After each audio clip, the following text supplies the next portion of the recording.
que dans cette convention, dans ce congrès, on a l'opportunité de débattre ouvertement d'idées avancées par les membres, par des gens à travers le pays. C'est un exemple comment un mouvement ouvert et engagé comme le Parti libéral peut justement discuter de plein de choses qui sont importantes ou intéressantes pour les Canadiens.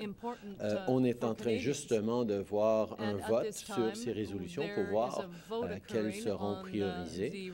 Mais je suis très content qu'on ait des discussions ouvertes là-dessus. On va réfléchir évidemment à quelles étapes vont suivre. Mais comme j'ai dit, cette idée-là ne fait pas partie de nos projets. One of the great things about an open convention like this is the opportunity to draw on ideas from all across the country, from people who have concerns or issues that they want to raise. This is the exciting part of being a truly open movement. We're still going through the process right now of prioritizing resolutions. We look forward very much to seeing what the grassroots have to say about where their priorities are, and we'll of course reflect on next steps for a broad range of issues they bring up. But on that particular issue, as I've said, it's not part of our plans. Monsieur Trudeau, je vais reprendre une partie de ma question. De quoi avez-vous peur? Des araignées? Au sujet de la décriminalisation.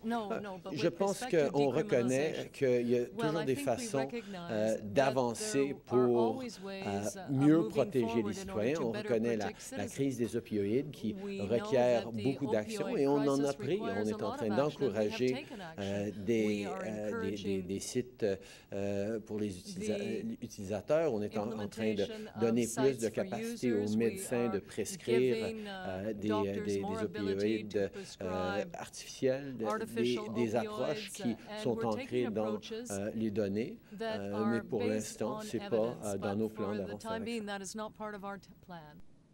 Bonjour, Raymond Filion de TVA. Vous parlez continuellement et encore aujourd'hui de l'importance de mener une campagne positive. Pourtant, votre parti et vous-même vous attaquez aux conservateurs. Votre parti, en fin de semaine, a beaucoup brandi l'image de M. Harper comme un épouvantail, si on peut dire. Est-ce que vous ne donnez pas dans le négatif? Vous allez mener une campagne négative? Au contraire, comme vous avez vu dans la dernière campagne électorale, on est très clair sur là où on a des différences profondes, non seulement d'opinion, mais d'approche avec les conservateurs. Et malheureusement, on a vu et on voit à travers le monde que les politiques et l'approche vont ensemble quand on parle de populisme, de nationalisme agressif, de polarisation du discours politique. Et j'ai toujours dit que nous allons être très, très clairs sur nos différences en matière de politique, mais qu'on n'allait pas faire d'attaque personnelle. Et c'est exactement ce que j'ai souligné d'ailleurs dans mon discours. Vos militants, en fin de semaine, ont adopté des positions, en fait, ils sont en voie d'adopter des politiques très à gauche, revenu minimum garanti, décriminalisation de la prostitution, régime d'assurance médicaments. Est-ce que vous êtes en faveur de ça? Comme j'ai dit, le processus de priorisation des résolutions est en cours et j'ai bien hâte de voir ce qui va en ressortir, mais je ne cache pas du tout que nous sommes un parti progressiste. As I've said a number of times, we are pleased to see a broad range of debates on many different issues of import to Canadians. That process of prioritizing them is currently underway, so I won't speak to any specific one yet, but it won't come as any surprise to people that I deeply believe that we are and should be a progressive party. Rachel Aiello, CTV News. Do you and should we trust the North Korean president when he says he's suspended nuclear tests? I think obviously a declaration of suspension of nuclear tests is better than a nuclear test. I think it's a sign that things are perhaps moving in the right direction. We have always looked for diplomatic and political solutions to the crisis on the Korean Peninsula, and I certainly think this is a small but incremental and perhaps very impactful step in the right direction. I look forward to the bilateral visits between North Korea and South Korea. Okay. Je pense qu'on peut reconnaître que c'est un bon signe. Il ne faut pas imaginer que tout est réglé maintenant, mais de voir des solutions politiques et diplomatiques en cours pour la péninsule coréenne, je pense qu'on peut être d'accord que c'est une bonne chose pour le monde et la région. Et j'ai bien hâte de voir ce que ça va donner, la rencontre entre les deux Corées. Another international matter. Are you confident that we will see an NAFTA deal before May? I am continuing to focus on making sure we're working as hard as we can at the negotiating table, that we're engaged and thoughtful in analyzing all the proposals, but we'll see what happens. This is, there's positive advances that have been made, but it's not over till it's over. Hi, Prime Minister. Chris Hall with CBC. I want to come back to the resolutions broadly. There is a thrust, I think, from this convention, certainly talking to the young people in particular who are here, that they would like the change agenda to continue into the next election campaign, focusing on those issues, including the legalization of drugs other than cannabis, but pharmacare, a guaranteed basic income.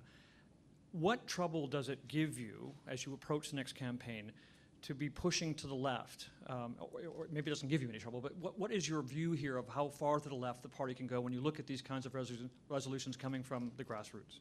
I think one of the first things we did when we came into power was lower taxes for the middle class and raise them on the wealthiest 1%.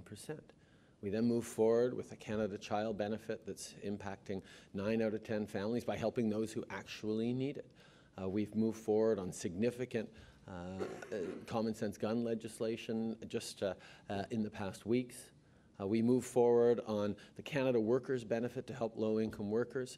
We've moved forward on medical assistance in dying and a broad range of issues that are deeply in line with progressive Canadians' priorities. This is something that we are very proud of as a government, and I look forward to continuing conversations with delegates, with Liberals, particularly with young Liberals who've always brought forward challenging issues for the party and our country to consider. And we're going to continue to do that because that's how you grapple with the big issues that we can move forward on together as a country. Let me try this again. I just wonder, what would be the basis on which you make decisions about whether to carry forward some or any of these resolutions, given that they are firmly pushing you in a more progressive direction? The basis upon which we will make any decisions about what's in our platform and how we move forward as a country is whether or not it's in the best interests of Canadians.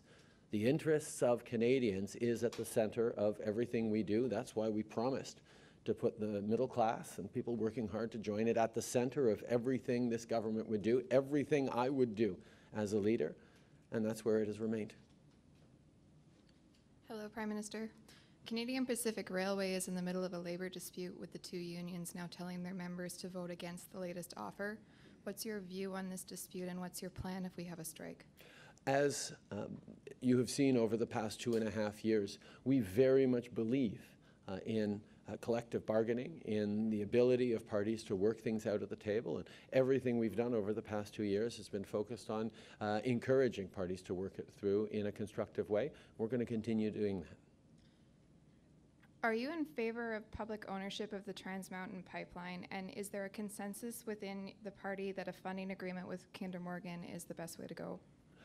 As I've said, there is consensus not just amongst the party, but within all Canadians, across many, many Canadians, that both protecting the environment and growing the economy together is the only way to build a better future for our kids and grandkids.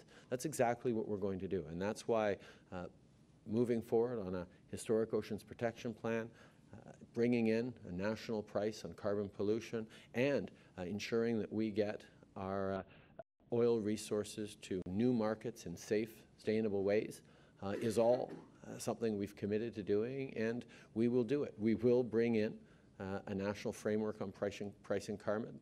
We will move forward on getting this pipeline built. That's something that we have a consensus on in this government and in this party. I'm just wondering, you talked about sunny ways in your speech and then at the same time went after Andrew Scheer very hard. And I'm wondering how you reconcile those two things. How do you define positive, a positive attack, if I can put it that way, is what it... I have always been very, very clear that not attacking the individual, that talking about policies and making very clear the differences in both approach and perspective on what's in Canadians' interests is what a political party needs to do. Highlighting that Andrew Scheer continues to stand against our common sense gun laws is something that I will not shy away from. Asking questions about why or whether he still stands by what he said in the leadership campaign, that we should have larger magazines available for gun owners. These are the kinds of things that is important to bring up so Canadians can make informed choices when they get to the ballot box next year as they reflect on the direction the country wants to go in. But more than just policy differences, there also is a difference on tone. In the last election, we saw a level of personal attacks, millions upon millions of dollars spent on personal attacks by the Conservatives against me that I feel wasn't the way that we choose to do politics.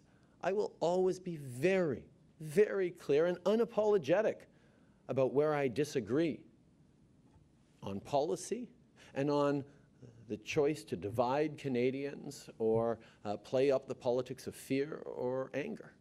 But I won't engage in personal attacks. So that's sort of that's the bottom line for you, that pretty much anything else is okay? Clear distinctions on issues of policy and approach are things that matter deeply. I think we've seen over the past years in many places around the world that the way one conducts themselves in political campaigns has a direct impact on how choices are made, but also how a society governs itself. The politics of polarization, of fear, of aggressive nationalism, of a broad range of populism are the kinds of things that don't end up serving a country, and I think it's important to highlight those without going into personal attacks. That was actually a key element of my approach, that it's not about the person, it's about the policies. Brian Platt with the National Post. I wanted to ask you about two particular resolutions at the convention here. First, on pharmacare, do you believe the public treasury can afford universal pharmacare? I was very pleased to appoint Dr. Eric Hoskins to look into exactly that. We convened an expert group to examine Medicare, to make recommendations to the government on the best way forward, because it's a priority for Canadians. I'm pretty sure it's a priority for Liberals, and very much look forward to seeing how it comes out in the legislation on the voting prioritization of policies. But I can tell you from many, many conversations with Liberals that it is a priority for us. And another resolution here is on decriminalizing sex workers and the sex trade. Do you believe the Harper government's prostitution law needs to change? And if so, why has your government not done anything about it? Again, I very much look forward to seeing where the priority list of resolutions as chosen by grassroots actually land. But I can highlight that as a government, we have been working very, very hard, our Minister of Status of Women and others, on ensuring that we're doing a better job of creating opportunities, of countering sexual violence, of ensuring that as a government we're doing everything we can to both respect the Constitution and the Supreme Court and make sure that we're keeping Canadians safe. Merci beaucoup tout le monde. Thank you.